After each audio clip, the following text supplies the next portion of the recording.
Assalamualaikum warahmatullahi wabarakatuh. Perkenalkan, nama saya Azra Firaya Aslamia dari Prodi Akuntansi Blended Plus dengan NIM 2025-01-1040. Di sini saya akan membahas materi ke-10.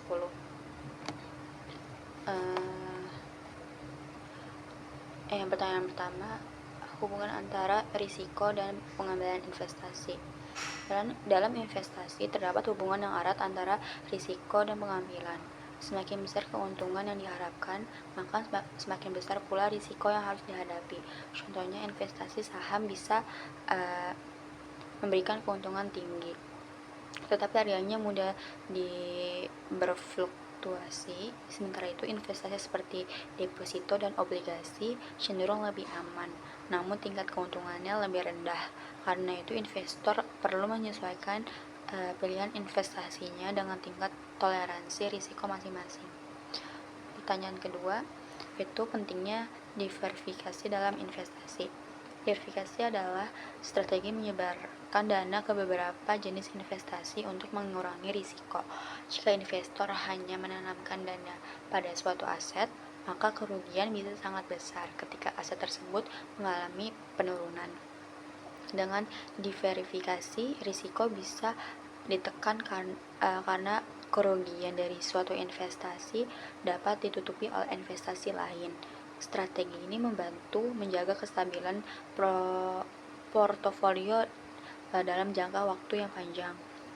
Soal nomor 3, peran likuiditas dalam pengambilan keputusan investasi. Likuiditas menunjukkan seberapa cepat suatu aset dapat dicairkan menjadi uang tunai. Aset seperti saham dan emas termasuk likuid karena mudah terjual, sedangkan properti membutuhkan waktu yang lebih panjang atau waktu yang lebih lama untuk dicairkan. Likuiditas penting agar investor memiliki dana yang mudah diakses saat menghadapi kebutuhan mendesak tanpa harus mengganggu kerugian besar. Pertanyaan yang keempat yaitu konsep nilai waktu dari uang atau yang disebut time value of money.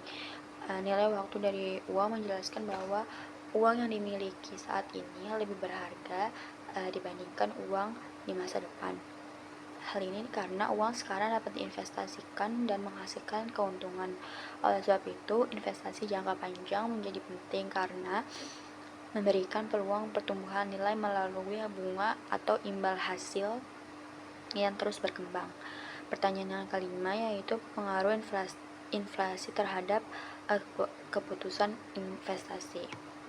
Inflasi dapat menurunkan daya beli dan nilai real dari keuntungan investasi jika tingkat keuntungan investasi itu lebih rendah dari inflasi. Maka investor sebenarnya mengalami kerugian. Karena itu, investor perlu memiliki atau memilih instrumen investasi yang mampu mengimbangi atau melampaui laju inflasi agar nilai kekayaan tetap terjaga. Pertanyaan selanjutnya yang keenam yaitu pengaruh suku bunga terhadap pilihan investasi. Perubahan suku bunga sangat mempengaruhi keputusan investasi. Ketika suku bunga tinggi, masyarakat cenderung memiliki deposito dan obligasi karena lebih menguntungkan dan aman. Sebaliknya saat suku bunga lebih rendah, investor lebih tertarik pada saham atau properti karena potensi keuntungannya itu jauh lebih besar. Terus oleh karena itu, kondisi suku bunga perlu diperhatikan sebelum kita berinvestasi.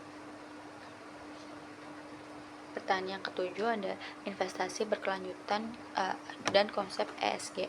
Investasi berkelanjutan atau ESG memperhatikan aspek lingkungan, sosial, dan tata kelola perusahaan. Investasi ini tidak hanya mengajar keuntungan finansial, tetapi juga dampak jangka panjang bagi masyarakat dan lingkungan. Perusahaan yang menerapkan prinsip ESG dengan baik biasanya lebih stabil dan memiliki risiko jangka panjang yang lebih rendah. Pertanyaan ke-8, pengaruh faktor psikologis dalam keputusan investasi.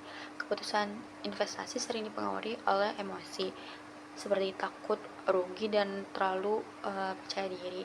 Rasa panik dapat membuat investor menjual aset saat harga turun, sementara rasa serakah mendorong pembelian saat harga sudah tinggi. Oleh karena itu, investor perlu memiliki perencanaan yang jelas dan disiplin agar tidak mudah terpengaruh terpengaruh oleh emosi pasar. Pertanyaan yang ke-9 yaitu perbedaan investasi jangka panjang dan jangka pendek. Investasi jangka pendek biasanya bertujuan memperoleh keuntungan cepat dan membutuhkan likuiditas yang tinggi, namun risikonya juga relatif lebih besar. Sedangkan investasi jangka panjang lebih fokus pada pertumbuhan nilai aset secara bertahap dan stabil. Pilihan antara keduanya tergantung pada tujuan keuangan dan kebutuhan dana investor. Pertanyaan terakhir yang ke-10 yaitu peran pasar modal dalam perekonomian. Pasar modal berfungsi sebagai penghubung antara perusahaan yang membutuhkan dana dan masyarakat yang memiliki dana lebih. Melalui pasar modal, perusahaan dapat berkembang dan menciptakan lapangan kerja. Bagi masyarakat, pasar modal menjadi sarana investasi untuk meningkatkan kesejahteraan dan mendorong pertumbuhan ekonomi.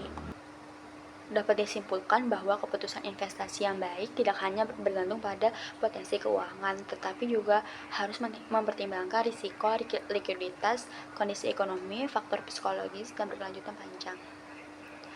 Sekian dari presentasi saya kali ini, kurang lebihnya mohon maaf. Wassalamualaikum warahmatullahi wabarakatuh.